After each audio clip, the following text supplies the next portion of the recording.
Lenguaje y literatura para octavo grado. Continuamos con la unidad número 4, semana 4. En esta ocasión vamos con el tema los acontecimientos que llevaron al holocausto. ¿Qué es el holocausto? Es un crimen que se cometió ante una nación. En este caso es la nación hebrea judía. Actividad 1.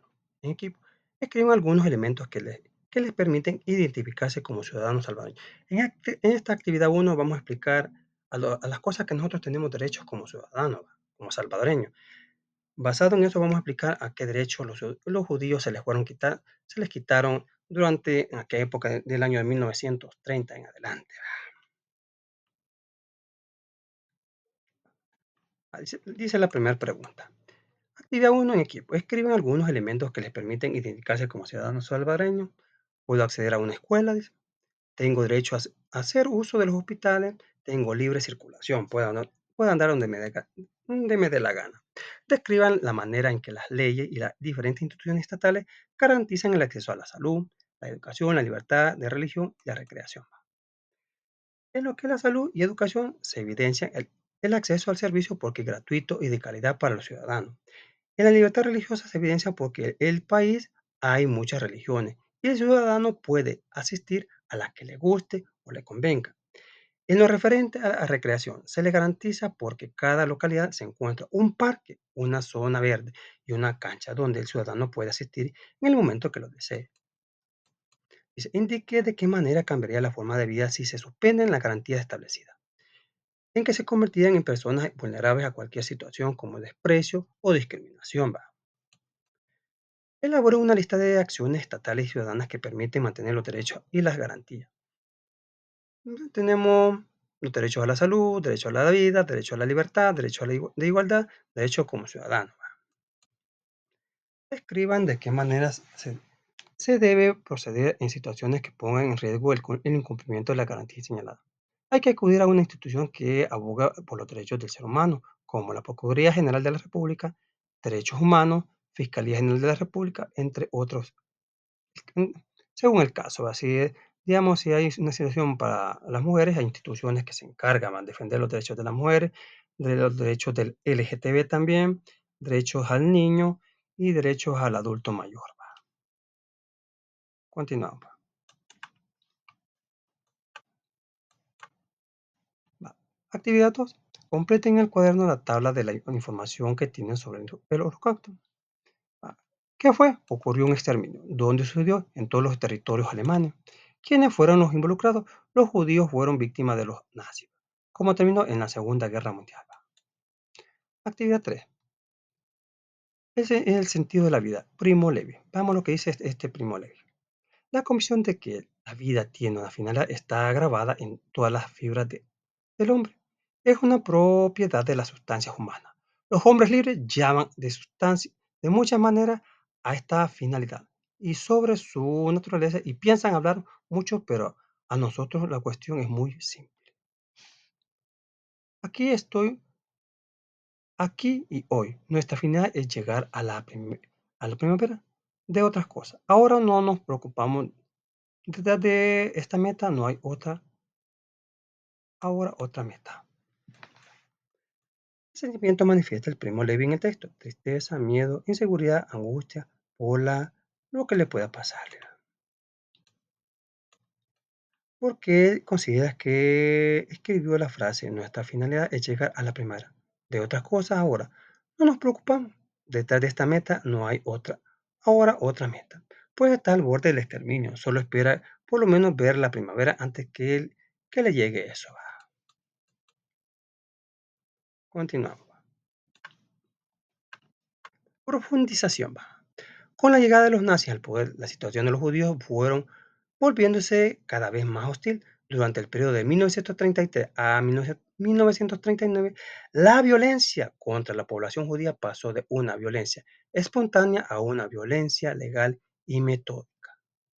Esto es evidencia en diferentes acontecimientos que pueden centrarse en las siguientes formas de exclusión: boicot, robo, confiscación y saqueo. Es lo que vivieron los judíos.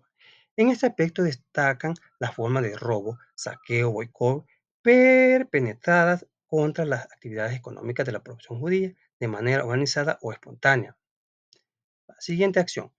Migración forzada. Ante las situaciones cada vez más complejas, muchos judíos optaron por huir de Alemania. Algunos europeos desde el este, donde pocos años después llegaron los nazis. Estuvieran donde estuvieran, ahí los iban a hallar. Discriminación legalizada. Este mecanismo permitió la legalización del antisemitismo. Es decir, que se contaba con el respaldo legal para implementar todo tipo de medidas de discriminación hacia el pueblo judío. También bajo esta forma de exclusión fue posible identificar a las personas de origen no arios. Con estas leyes se definió quiénes eran ciudadanos de Reich. Discriminación de identificación pública. La legislación permitió la identificación de los judíos, lo que permitió ubicarlos en otras categorías sociales, no otorgarles los mismos derechos que a otros ciudadanos. A partir de 1941, también se obligó a los mayores de 6 años a portar la estrella de David en su vestimenta. Es la estrella de 6 puntas. Aislamiento y confinamiento. Fue el proceso de separar a los judíos de las demás poblaciones. Aislarlos, aplicarles un trato diferenciado. Eran llevados a lugares pequeños que albergaban grandes cantidades de población y que no contaban con las condiciones básicas para vivir. Eran como arrestados. ¿Va? El boicot económico del 1 de abril de 1933. El boicot fue una de las primeras acciones estructuradas y con impacto masivo durante el periodo.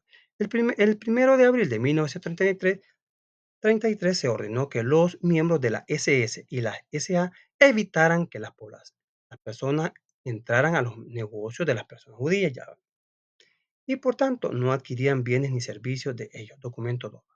Documento 2 dice, organización del boicot antijudío el 1 de abril de 1933. Institución de la conducción del Partido Nacional Socialista. Punto 1. Comité de acción para el boicot contra los judíos. Se constituirá inmediatamente en cada rama local y sección organizada del NSDA, el Partido Nacional Socialista Obrero Alemán. Comité de acciones encargadas de la ejecución práctica y sistemática del boicot de las tiendas judías, productos judíos, médicos judíos y abogados judíos. Los comités de acción tendrán la responsabilidad de reacción de cerciorarse de que el boicot afecte con dureza a los culpables, sin perjudicar a las personas inocentes. Distintos testimonios evidencian los acontecimientos del boicot del 1 de abril desde la perspectiva de un soldado judío. Documento 3. Testimonio del boicot económico de abril de 1930 de Edwin Ladan, judío de Prusia Occidental. Y estas son las personas por las cuales nosotros, jóvenes judíos, luchamos alguna vez en las trincheras. Derramamos nuestra sangre para la patria del enemigo. ¿Acaso no queda un solo compañero de armas de aquellos días que sienta asco al ver lo que está aconteciendo? Podía observarlos mientras pasaban por la calle, y había entre ellos algunos a los que les hice alguna vez algún favor. Sobre su rostro se extendía una sonrisa, una expresión que delataba su felicidad interior. Tomé mis condecoraciones militares, me las coloqué y caminé hacia algunos negocios judíos. Imagínense, siendo judío, él era el militar que andaba haciendo las cosas. Al principio me impidieron a mí también entrar en ellos, pero yo estaba furioso y quería gritar mi odio en la cara de esos bárbaros. Odio, desprecio. ¿Desde cuando me apoderaron de mí esos sentimientos? Ese cambio tiene solo unas horas. Este país, estas personas que hasta ese momento amaba y admiraba, se convirtieron repentinamente en mi enemigo. Por lo tanto, ya no soy alemán o ya no debo hacerlo. Naturalmente, no podía ordenar esto en mi cabeza en un lapso de tan pocas horas. Pero había algo que sentí de manera repentina. Me avergoncé por la confianza que di a muchos de ellos, personas que ahora me mostraban su verdadero rostro como mis enemigos del alma. También la calle de golpe me parecía extraña y distante. La ciudad de toda me era extraña. Boicot. El boicot marcó una serie de acciones antijudías más sistemáticas y organizadas.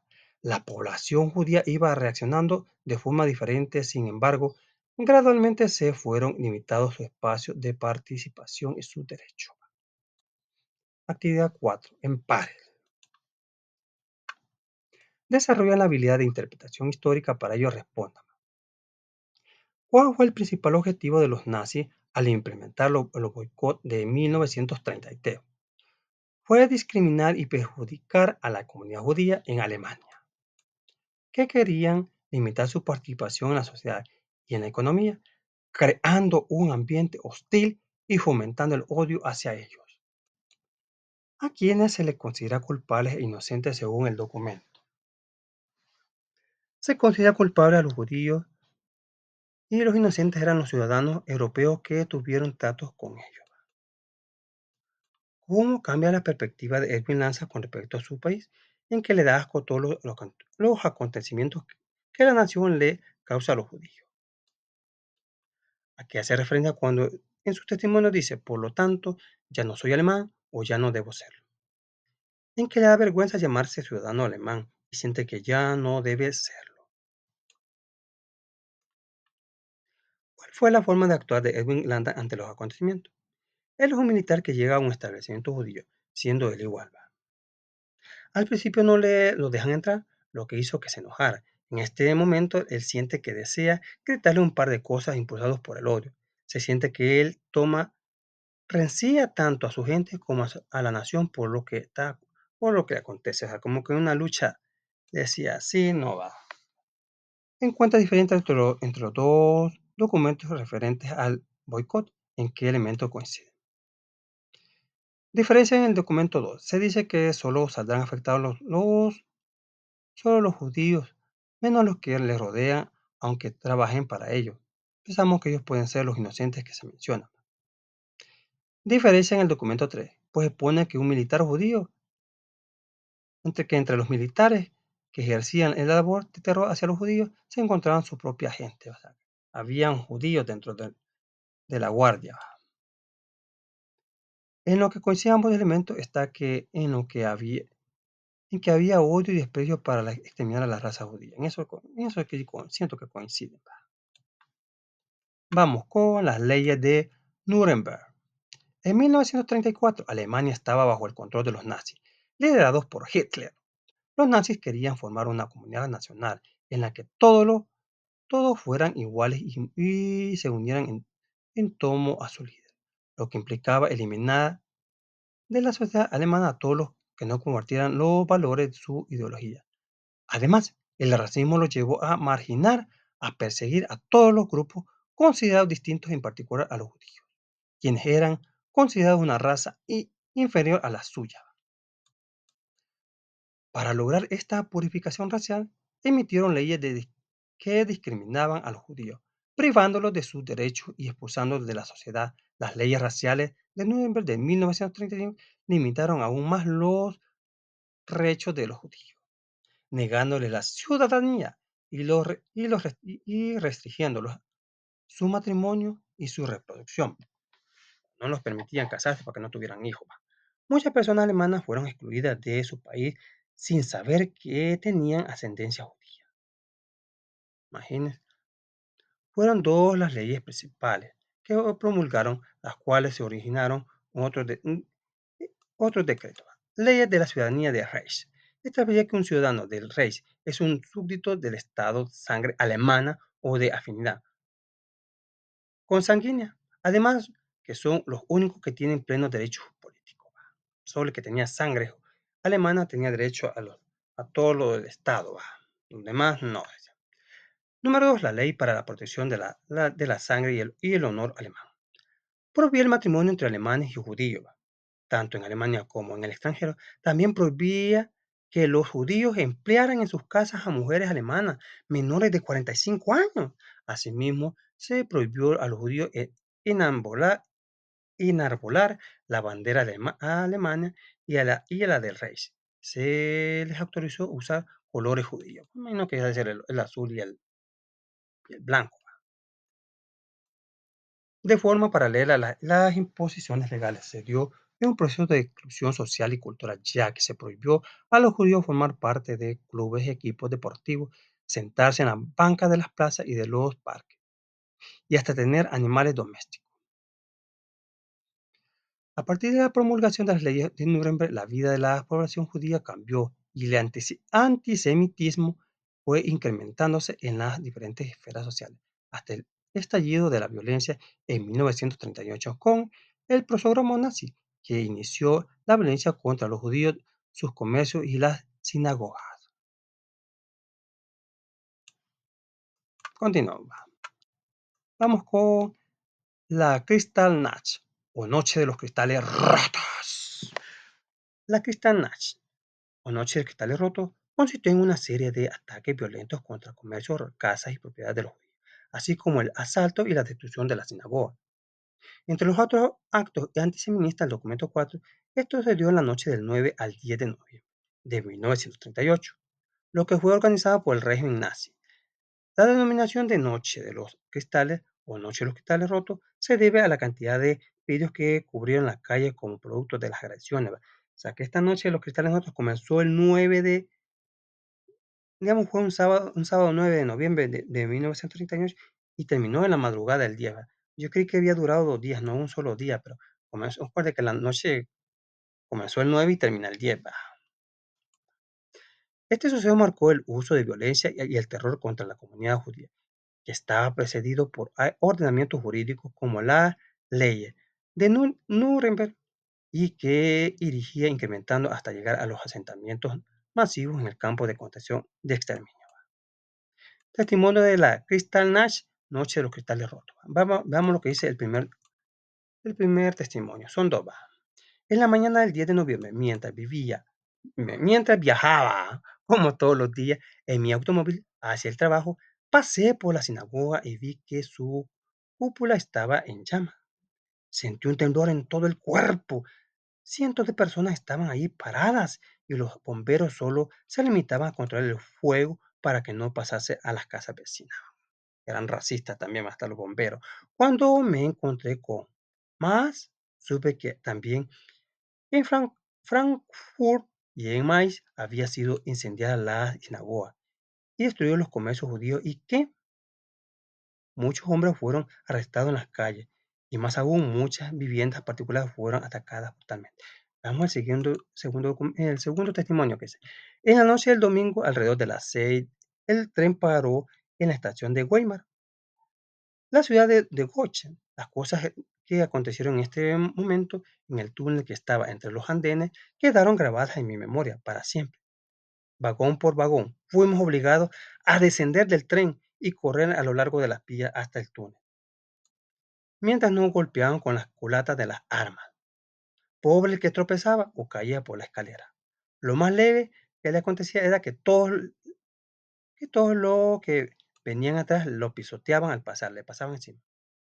Más allá que los hombres de la SS trataban de ponerlo nuevamente en pie a los golpes. Lo levantaban, pero a golpes. Pobre. ¿Va? Actividad 4 en equipo. Desarrollan la habilidad de empatía histórica para ello resuelvan. Porque las leyes de Nuremberg despojaban a los judíos del estatus de ciudadanos de reyes, porque no poseían sangre alemana.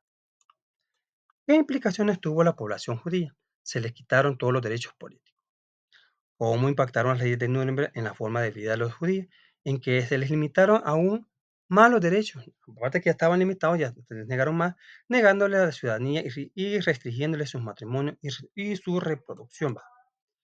Comparen los testimonios sobre la cristiandad. El primer testimonio nos relata que la instigación a los judíos era destruir sus propiedades, todo lo que fuera de ellos, mientras que el segundo nos relataba que instigación era ya arrestarlos y golpeando a estas víctimas cuando éstas intentaban huir en los trenes, no querían que se escaparan. Vamos a ver. Continuemos. Diferentes perspectivas dentro de la Alemania nazi.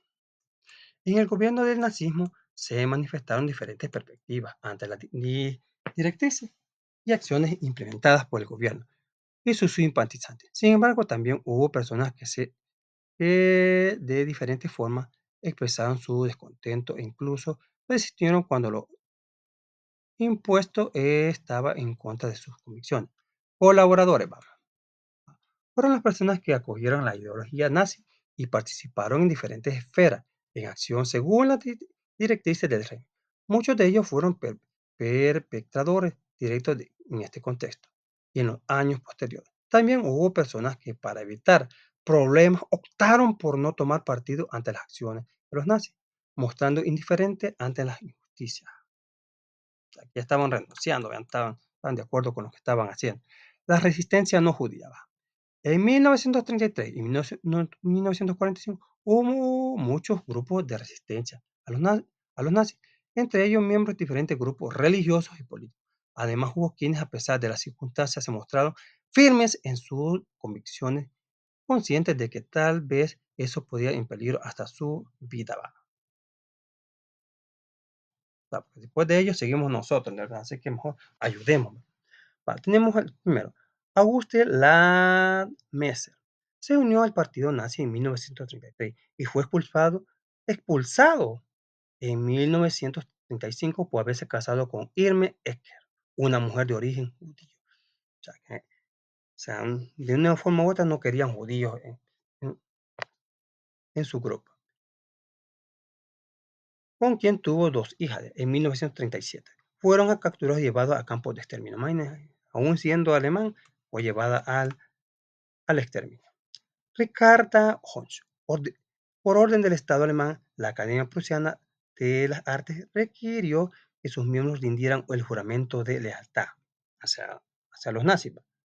La escritora Ricarda Busch se negó a hacerlo en 1933. Decidió renunciar a su puesto en la academia. No renuncio, pero no le hago honores a eso feo.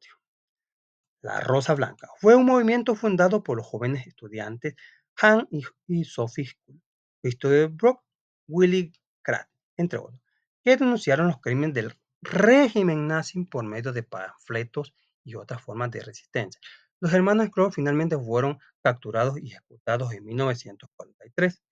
Kurt Huber, profesor de filosofía y miembro del movimiento, también corrió con la misma suerte. Documentos. Y tenemos la foto de Sophie School, miembro de la Rosa Blanca. Tenemos el juicio de Kurt Huber. Durante su juicio, Huber permaneció leal a la ética de Immanuel Kant, el filósofo alemán del siglo VIII, y concluyó su defensa con palabras del discípulo de Kant, Johann Gottlieb Fischer, y actuará como si sobre usted y sus hechos dependieran el destino de toda Alemania, y usted solo fuera el responsable. Nos dice hoy. Otros grupos políticos y religiosos, entre ellos comunistas, socialistas, artistas académicos, grupos religiosos, cristianos de denominación católica, luterana y testigos de Jehová, algunos de ellos no juraron lealtad al Führer porque estaba en contra de su precepto religioso. Muchos de ellos fueron llevados a campos de concentración donde fueron asesinados en diferentes maneras. O sea, que no era necesario ser judíos. Con solo el hecho de no estar a favor de ellos, eran fulminados de la patria. Uy, está yuca, está cruel, estamos en lo más cruel de la historia. La respuesta judía. Desde el ascenso del nazismo en Alemania, la vida para los judíos estuvo en constante tensión e intranquilidad. En palabras del historiador Israel Goodman, fueron exiliados de su patria. Hubo diferentes respuestas ante esta situación, como la incredulidad, y algunos grupos trataban de buscar mecanismos legales que los amparasen ante los tratos arbitrarios que recibían. Buscaban cómo ser libres del maltrato, pero casi no lo lograban. No había ley que que los amparara. Los judíos que fueron combatientes de la Primera Guerra Mundial lucharon porque se les reconociera como parte de la sociedad alemana. Imagínense. ¿Y qué les pasó? Enfatizando en que la única diferencia que los otros ciudadanos era la religión. Ante eso, buscaron diversas formas de resistir. Los documentos. La reacción judía. Dice, la política de aislamiento de los judíos de la sociedad general condujo a muchos de estos a extenderse que su destino estaba ligado al destino del pueblo judío. También, si antes no lo hacían sentido y considerado de este modo, los judíos de Alemania comenzaron a cerrarse entre ellos mismos y desarrollar rápidamente una vida comunitaria y cultural propia. Se abrieron escuelas primarias y secundarias en las que trabajaban maestros que habían sido expulsados de la escuela pública. Los artistas y escritores redujeron su actividad al área judía. Únicamente el periodismo judío se amplió. Las editoriales judías aumentaron su producción de libros temática judía. Imagino que por ahí andaba ya el pensamiento de crear el Estado Libre de Israel en 1948. Va. Ya está muy cerca ese año. Va. Va. Actividades en equipo. Desarrollan la habilidad de empatía histórica para ello. Elijan un personaje histórico en el contexto de Alemania nazi. Indaguen sobre la vida de los personajes que presentan a continuación y escriban su cuaderno sus vivencias. Vamos a hacer esto en el cuaderno, este cuadro, vamos a crear un personaje, miembro del partido nazi, un miembro de un grupo de resistencia, un ciudadano indiferente, un judío. Y le vamos a crear su personalidad. Miembro del partido nazi. Soldado, soldado nazi alemán vive para seguir indicaciones cada día para cometer barbaries en contra de los que no son de su raza. Ven que puede ayudar a como destruir inmuebles o arrestar judíos para que siga la instigación hacia ellos. Miembro de un grupo de resistencia. Un religioso. Cada día buscaba argumentos que ayuden a los judíos. Lo que estaba pasando es cumpliéndose una profecía del Señor, pero no deben tratarlo así con son la nación creada por Dios, como promesa al patriarca Abraham.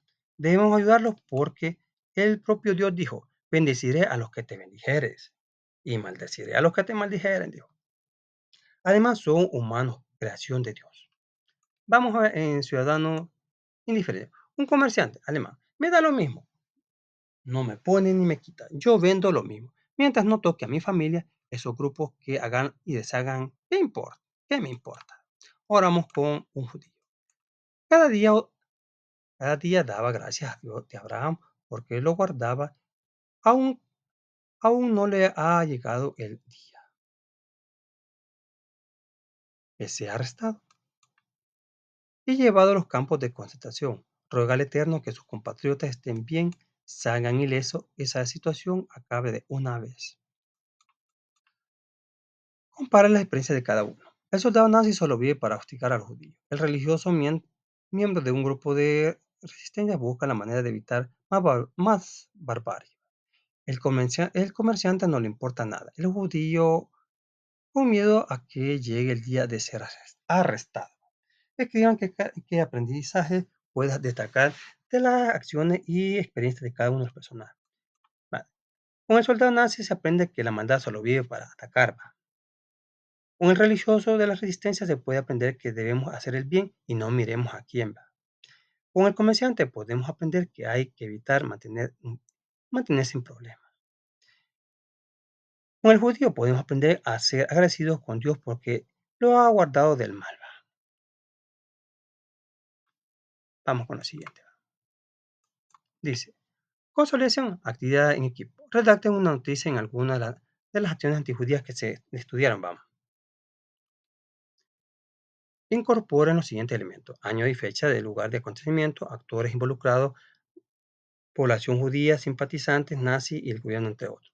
Desarrollen los hechos, va. Diferentes perspectivas de los participantes, diferentes respuestas ante los acontecimientos. Redacten una breve conclusión, va, considerando todos los aspectos de la noticia, lo que hemos aprendido en las clases de lenguaje, ¿va? Que la vamos a poner en práctica. Elaboren un periódico mural donde expongan su noticia por medio de los carteles y compartan las conclusiones con el pueblo. Va, vamos a hacer primero la noticia. Va. Como título tiene La noche de los cristales rotos. Ese es el título de la noticia. Vamos a la entradilla. Una serie de actos violentos contra los judíos llevados a cabo en Alemania y algunas zonas de Austria y la República Checa. La noche entre el 9 y el 10 de noviembre de 1938. Dice la noticia. La noche de los cristales rotos consistió en una serie de ataques violentos contra comercios, casas y propiedades de judíos, así como el asalto y destrucción de sinagogas, entre otros actos antisemitas. La denominación de Noche de los Cristales Rotos se debe a la cantidad de vidrios que cubrieron la calle como producto de las agresiones. En la mañana del 10 de noviembre, un testigo dice, sentí temblor en todo el cuerpo. Cientos de personas estaban ahí paradas y bomberos solo se limitaban a controlar el fuego para que no pasase a las otras vecinas. Esto da a entender que los encargados de apagar el fuego solo son parte del grupo racista, sigue diciendo el testigo. Cuando me encontré con más, supe que también en Frakpuk y Emai habían sido incendiadas la sinagoga y destruidos los comercios judíos que- y que muchos hombres fueron arrestados en las calles. Y aún más, muchas viviendas particulares fueron atacadas brutalmente. Según la enciclopedia del Holocausto, enciclopedia.ushmn.org, los, los hechos se le atribuyeron a los líderes nazis Hitler y Goebbels. Los titulares de los periódicos estadounidenses condenaron la violencia de Stan Nash. El 15 de noviembre de 1938, el presidente estadounidense Franklin Roosevelt denuncia el ataque antisemita y retira el embajador de ese país. En conclusión, estos ataques, como otros, solo son un hecho cobarde ante personas pacíficas que solo buscaban popularidad. Pues se los hostigaba sin razón, no había pruebas de los actos que se les imputaban. Aunque se les hallara culpable, no era razón para que se les tratara de esa forma tan inhumana. En mi opinión, que bajo puede caer alguien que no acepte sus errores, pero nunca olvidemos que todo lo que hagamos daremos cuenta ante el Creador. Actividad 9. Elabora en una línea de tiempo con los acontecimientos que los llevaron al holocausto. Tomamos estas indicaciones, lo hacemos en grupo y nos puede quedar así más o menos la línea de tiempo. Elaboran una línea de tiempo con acontecimientos que llevaron al holocausto, a llevar a cabo el que me va. Bueno, en mi opinión, sus orígenes están aquí. Va. El 28 de junio de 1939, con el Tratado de Versalles, va, culpa a los alemanes por daños ocurridos durante la Primera Guerra Mundial. Número 2. El general Unenberg manifiesta que el ejército no fue derrotado en el campo de batalla, sino que fue traicionado por grupos, entre ellos los judíos. Número 3. 1920. El partido nazi presenta a Adolf Hitler como su figura central. Este señor que aquí estaba diciendo era un general, en este caso gana la presidencia, se postula y gana la presidencia. El presidente Unenberg nombra de canciller a Hitler en enero de 1933. El 2 de agosto de 1934 muere el presidente. Hitler se proclama Führer, líder de la nación.